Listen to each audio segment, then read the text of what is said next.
ಎಲ್ಲರಿಗೂ ನಮಸ್ಕಾರ. ಇಂದಿನ ವಿಷಯ ಕೊತ್ತಂಬರಿ ಸೊಪ್ಪು, ಅಂದರೆ ನಾಟಿ ಕೊತ್ತಂಬರಿ ಸೊಪ್ಪು. ಈ ಕೊತ್ತಂಬರಿ ಸೊಪ್ಪು ಈ ರೀತಿಯಾಗಿ ಸಣ್ಣಗೆ ಇರುತ್ತದೆ. ಇದು 4 ರಿಂದ 5 ಕಡ್ಡಿ ಹಾಕಿದಾಗ 1 ಕಡ್ಡಿ ಸೈಜು ಬರುತ್ತದೆ. ಅದು ಫಾರಂ ಸೊಪ್ಪು ಅಂತ. ಓಕೆ, ಈ ಕೊತ್ತಂಬರಿ ಸೊಪ್ಪನ್ನು ಪ್ರತಿಯೊಬ್ಬರೂ ಸಹ ಅಡುಗೆಗಳಲ್ಲಿ ಉಪಯೋಗಿಸುತ್ತಾರೆ.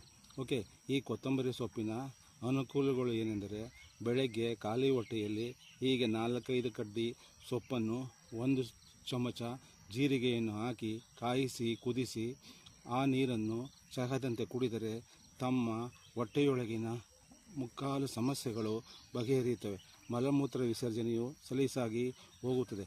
ಅಲ್ಲದೆ ಈ ಕೊತ್ತಂಬರಿ ಸೊಪ್ಪಿಗೆ ಇರುವ ಶಕ್ತಿ ತಮ್ಮ ಕಿಡ್ನಿಗಳನ್ನು ಕ್ಲೀನ್ ಮಾಡುತ್ತದೆ ಎಂದು ಹಿರಿಯರು ಹೇಳುತ್ತಾರೆ. ಓಕೆ, ಈ ಕೊತ್ತಂಬರಿ ಸೊಪ್ಪು ಈ ರೀತಿ ಹಿಡ್ಕೊಂಡರೆ ಆ ಕಟ್ಟಿಗೆ 10 ರಿಂದ 15 ರೂಪಾಯಿ ಬೆಲೆ ಇರುತ್ತದೆ. ಹೀಗೆ ರೈತರು ಈ ಕೊತ್ತಂಬರಿ ಸೊಪ್ಪನ್ನು 60 ದಿವಸಗಳಿಗೆ ಬರುತ್ತದೆ. ಈ ಕೊತ್ತಂಬರಿ ಸೊಪ್ಪಿನಿಂದ ರೈತರು ಹಣವನ್ನು ಗಳಿಸುತ್ತಾರೆ.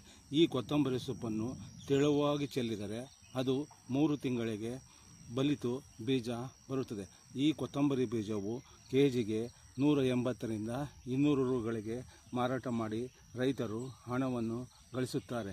ಓಕೆ, ಈ ಕೊತ್ತಂಬರಿ ಸೊಪ್ಪು ಆರೋಗ್ಯಕ್ಕೆ ತುಂಬ ಉತ್ತಮ ಔಷಧಿಯುಕ್ತ ಬೆಳೆಯಾಗಿದೆ. ಅಲ್ಲದೆ ರೈತರಿಗೆ ಅಲ್ಪಾವಧಿಯಾಗಿ ಹಣವನ್ನು ತಂದು ಕೊಡುತ್ತದೆ. ಓಕೆ, ಈ ಮಾಹಿತಿ ನಿಮಗೆ ಇಷ್ಟವಾದರೆ ಒಂದು ಲೈಕ್ ಕೊಟ್ಟು ಶೇರ್ ಮಾಡಿ. ಧನ್ಯವಾದಗಳು.